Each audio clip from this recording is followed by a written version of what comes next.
Bonjour, guys and gals. How's it going? Screezilla here, and I hope you're all well. Just a quickie and a bit of an update, news update. 1.75 update. French tanks closed beta will start. We are getting French tanks. First up, we are getting the Char B1. So, the Char B1 will be $14.95. You get 7 days premium account, 1,000 golden eagles, the MAC 31 machine gun, 3D decorator, musketeer title, and access to the beta. Little video here. So the Char B1, French heavy tank, very famous for the fact that the German tanks at the time could not penetrate its armor. It was a bit of a beastly creature. It's not a great tank, but it is an interesting tank, and it's a tank that I've wanted in game for a long time. So the B1 remains one of France's most iconic World War II era tanks, not just due to its instantly recognisable visual appearance, but also due to its widespread use during the invasion of France in 1940. The B1TR, ER even, was conceived as a battle tank intended to break through the enemy lines whilst also providing support for infantry. Compared to the B1 bis, the tier modifications featured thicker frontal armor protection going up to 75mm. The B1 tier was also equipped with a more powerful 350 horsepower engine, as well as a different transmission, and received space for an additional crew member too, armed with a 47mm cannon mounted on a fully rotatable turret, and it will be a single man turret, don't forget that, armed with as well as a hull mounted 75mm howitzer.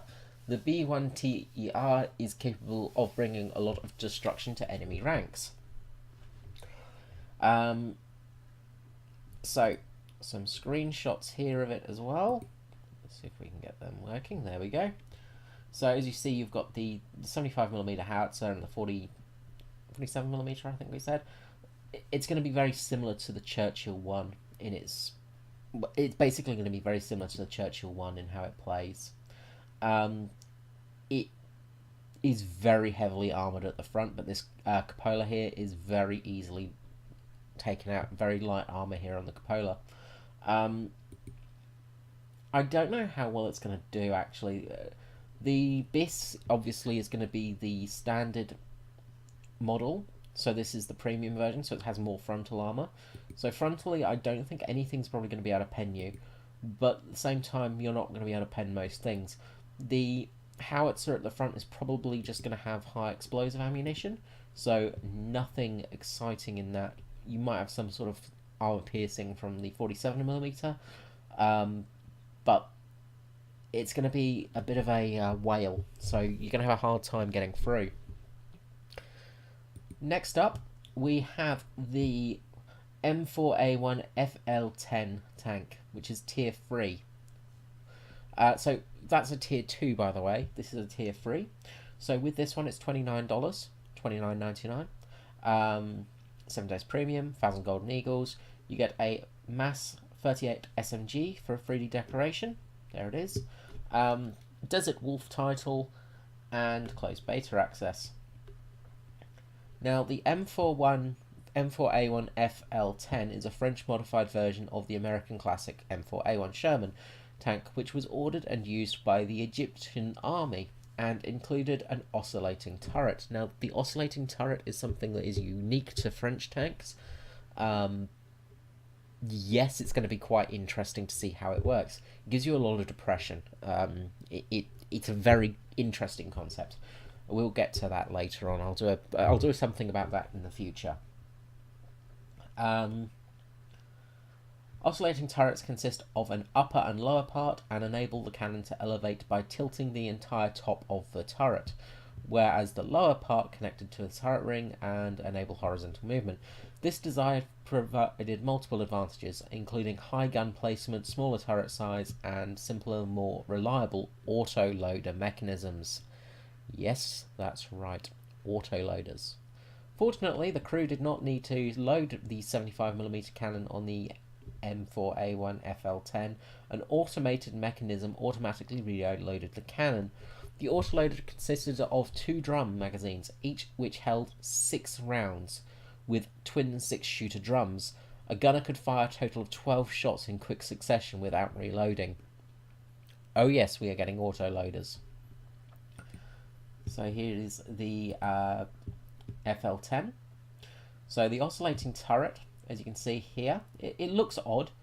It's a bit of a different looking turret, but it does have a lot of advantages. But it's only really adopted by the French. Yeah, it's a bit of an odd one, but the French seem to love it. Nobody else does. But it does make great room for an autoloader, and yes, we are getting autoloaders. This will bring up some interesting balancing issues, because with a 75mm autoloader firing 12 rounds in probably about 20 seconds, yeah, this thing is going to be pretty deadly. Now, that does mean less ammunition loads, blah blah blah, but this thing is going to be an absolute beast for rapid fire. Some photos here again. So as you see, this part of the turret moves up and down. This will give better depression, so you will be able to work ridge lines better with this tank as well, which will be greatly beneficial to it. It's based off the standard Sherman armour, as you can see, just the M4A1. So not much armour from the front. This thing is going to be a bit of a glass cannon, but that gun is going to provide some real deadly effectiveness. The other thing with the French guns, they're very accurate. Downside, again, you have this big cupola, and again, that's going to be a big weak spot for you. Commander's probably going to get taken out quite a lot in games, just because of that, but the angling on the armour will make it very bouncy. Now, last up, we have the AMX-13S11 tank, and this is a rank 4 premium vehicle. Premium cap 7 days, 1000 golden eagles, mass 39 rifle for the 3D decoration, bolt action rifle, the bite hard title and closed beta, and this is $40 basically.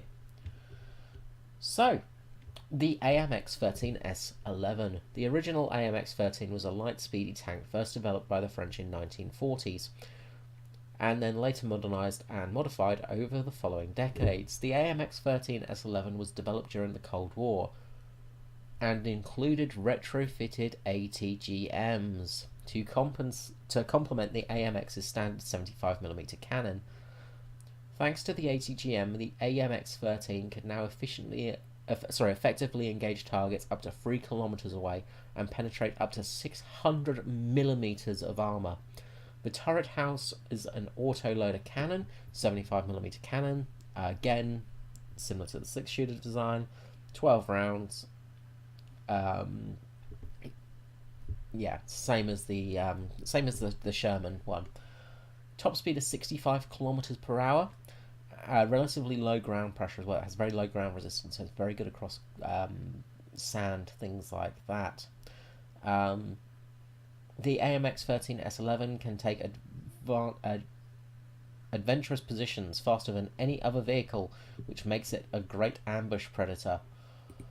This thing is going to be a pain in the arse, I can already tell. It's got, I think it's got the same ATGMs as the SDRV. So, yep, they're going to be pretty effective. It's got no armour it's got no armour, this thing. Again, it's got an oscillating turret. These things are just built for speed manoeuvrability, though. The gun is very accurate. It's kind of like a Walker Bulldog on steroids. Those ATGMs are going to be really dangerous, though. So I imagine this will be around about 6.5 BR. 6.7, sorry, 6.7-ish, somewhere around there. But we will be getting the AMX standard as a normal tank. We're going to get more light tanks with the French line as well, which will be interesting to see. Again, some photos. So there you go, you see the ATGMs there. As I say, the very light armour, the driving position there, very much, you're not going to be able to take many hits. It's really just going to be, you are going to get to position and take people out. The ATGMs will be really effective. Yeah, this is going to be a pretty deadly vehicle because you're going to be able to flank people and then use ATGMs. You've only got 4 shots from those ATGMs, but you can easily take out 4 tanks with those, and then you've got your autoloader 75mm to do the rest. So yeah, the French line has been announced, so I will keep you up to date with more information on that. I will do another video soon. I'll probably do a speculation video of what tanks we can expect as well. This news has literally just come out, as I said, so it's pretty much just hot off the presses. Alright guys, I hope you enjoyed this video. Please give me a like, comment and subscribe below. That would really make my day. And I will speak to you again soon. Thanks, have a lovely night. Bye bye.